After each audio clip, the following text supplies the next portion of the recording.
How you like that?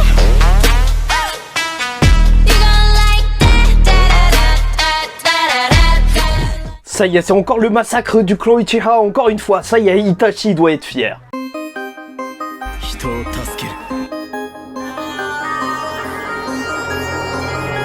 大丈夫僕最強だから俺は不平等に Mesdames et messieurs, ici Chaz et on se retrouve aujourd'hui pour la review du chapitre 150 de Jujutsu Kaisen. Et franchement, j'ai pas le titre, mais c'est pas grave, j'ai décidé de le nommer La boucherie de Maki. Oui, et donc, déjà, la première page, c'était pour fêter justement les 3 ans de Jujutsu Kaisen. Si vous suivez les news qui paraissent souvent le mardi, en fait, c'est pas un jour décidé, mais voilà, sur la chaîne, alors vous saviez que, voilà, ils allaient être en couverture, Jujutsu Kaisen. Et donc, déjà, c'est vrai que on voit un nouveau trio, Yuji, Megumi, Yuta, et c'est assez triste de se souvenir que Nobara n'est pas là.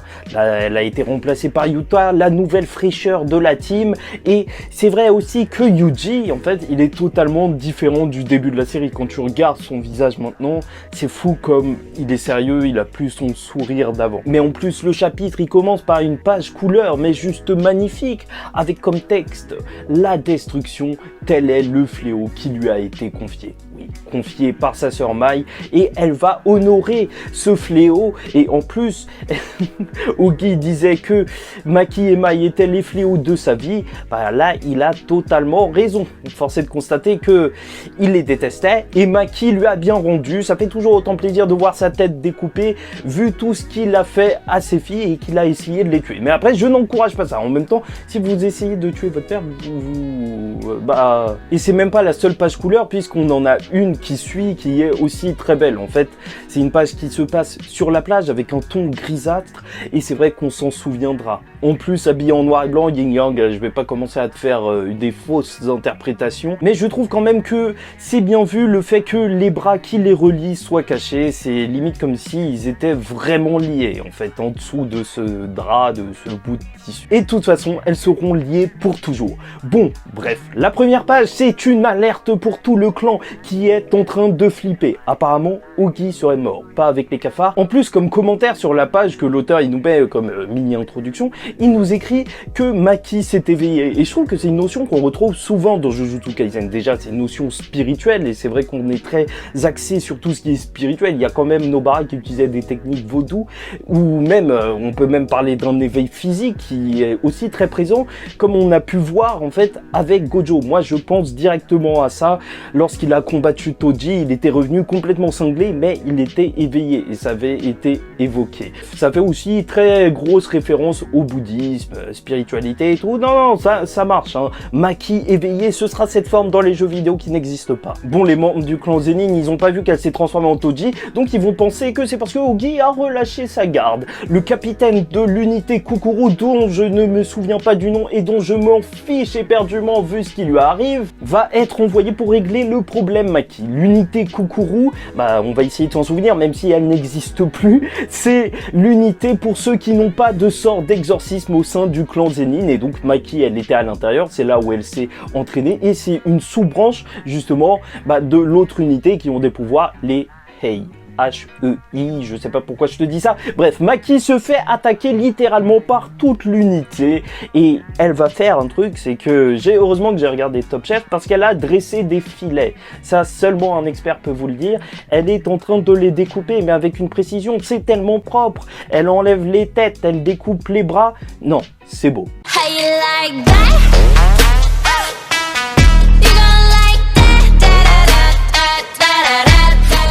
Et c'est suite à l'échec des Kukuru que les Hei vont intervenir avec un premier sort qui va littéralement écraser Maki. Un sort avec des mains en roche, entre guillemets. Enfin, de toute façon, je ne vois pas exactement vu que ce n'est pas en couleur. Et au sein de cette unité, ils sont considérés comme au minimum des semi-classe 1. Et ça, c'est énorme parce que je vous rappelle que Nobara était considéré comme semi-classe 1. Enfin, en cours de promotion pour la classe 1.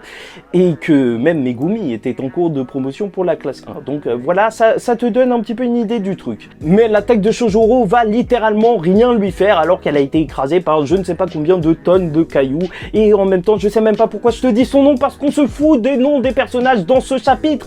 Tout le monde va crever.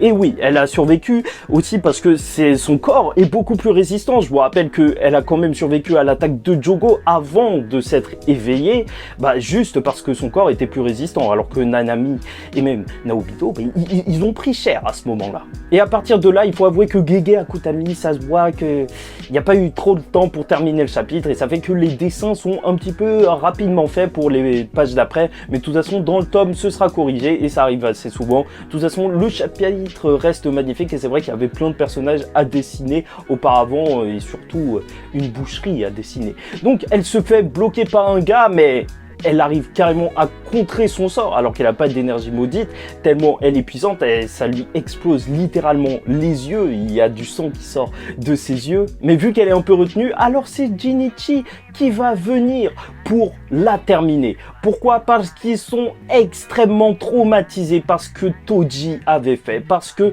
Toji était un monstre, et c'est à cause de lui qu'on en est à toute cette situation. Bon, en vrai, il a juste dit que Megumi c'était le chef, mais voilà. Et donc ils doivent tous faire le même cauchemar, c'est Toji, et ils ne veulent plus jamais voir ça. Jinichi arrive donc avec son sort incroyable, cette puissance incroyable, le même sort que Netero, des points énormes d'énergie qui vont s'abattre sur Maki, et on s'en bat les reins puisque sa tête est coupée juste 2 secondes après par Maki. Et là, je vais m'arrêter 2 secondes parce que c'est vrai que le chapitre, en plus d'être beau et plaisant à suivre, rien que pour la montée en tension, c'est assez bien fait en fait. On comprend un petit peu le fonctionnement du clan Zenin assez rapidement avec les explications des différentes factions. D'abord, t'as celle qui est pas très forte sans sort, après celle avec les sorts, et ensuite t'as les chefs avec Jinichi et sa tête.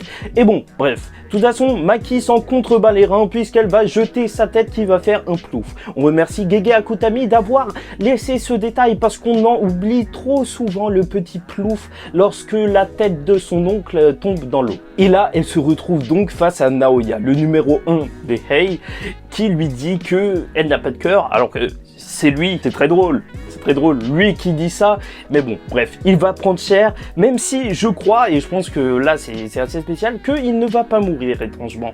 Pourquoi? Parce que c'est vrai que scénaristiquement, c'est toujours assez sympa de garder un ennemi ou quelqu'un d'ambivalent dans les parages, et sinon, c'est vrai que le clan Zenin serait un petit peu trop calme. En plus, ce qui me fait vraiment penser ça, c'est qu'ils sont pas du tout amis. Mais qu'est-ce qu'on sait de Naoya? C'est qu'il respectait énormément Toji. Et c'est ça la première chose qu'on a vue de lui, quand il a eu la réunion avec les autres lors de la succession de Naobito. Et donc là, en voyant Maki, même si c'est une femme et qu'il est misogyne, et nous condamnons ce comportement, et nous voulons une baffe de la part de Maki à Naoya, force est de constater qu'il y aurait une possibilité qu'il rejoigne le camp de Maki directement. En plus, on a vu que, tu vois, face à quelqu'un de fort comme Yuta, il s'était abaissé assez facilement, tu vois, pour préserver sa vie. Donc là, il pourrait le faire, en plus, par respect pour Toji, vu que Maki, c'est Toji numéro 2.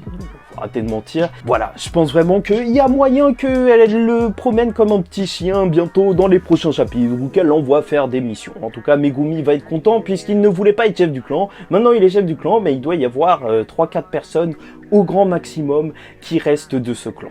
Et pour terminer, je voulais juste vous dire que sur cette dernière page, au final, et vraiment gardez-le bien en tête, le parallèle est énorme. En fait, je sais même pas si c'est un parallèle, mais juste le dessin, mais c'est la tête de Toji, clairement. Mais regarde-moi ses yeux, ça c'était le regard que Toji avait depuis bien longtemps. Cette envie de destruction, ce regard de Zenin là, c'est exactement ça. Bref, j'espère que vous avez apprécié cette vidéo. En tout cas, pour moi, c'était un plaisir de vous la faire. Franchement, chapitre 150 de Jujutsu Kaisen pour les 3 ans. Ça veut dire qu'à peu près 50 chapitres par an. C'est assez bon, hein. C'est assez bon, c'est bizarre. C'est bizarre que ça fasse que 50 chapitres par an. Je croyais que ça en ferait plus ou pas du tout en fait. Non, en fait, c'est totalement normal. Donc, je raconte n'importe quoi. Mais c'est assez cool qu'on tombe sur un nombre rond. Et pour un chapitre aussi magnifique que cette boucherie, alors c'était un plaisir. Certes, il n'y a pas énormément à théoriser, mais qu'est-ce que c'était bon. Ça, c'est les chapitres pur kiff. Bon, n'hésitez pas à liker, commenter, me donner votre avis sur ce Naoya, est-ce qu'il va survivre ou pas. Et on se retrouve la semaine prochaine pour la review du prochain chapitre de Jujutsu Kaisen. En attendant, faites attention à vous, au fléau peut-être, même si ça n'existe pas ou peut-être que si. Et je vous dis ciao tout le monde et paix sur vous.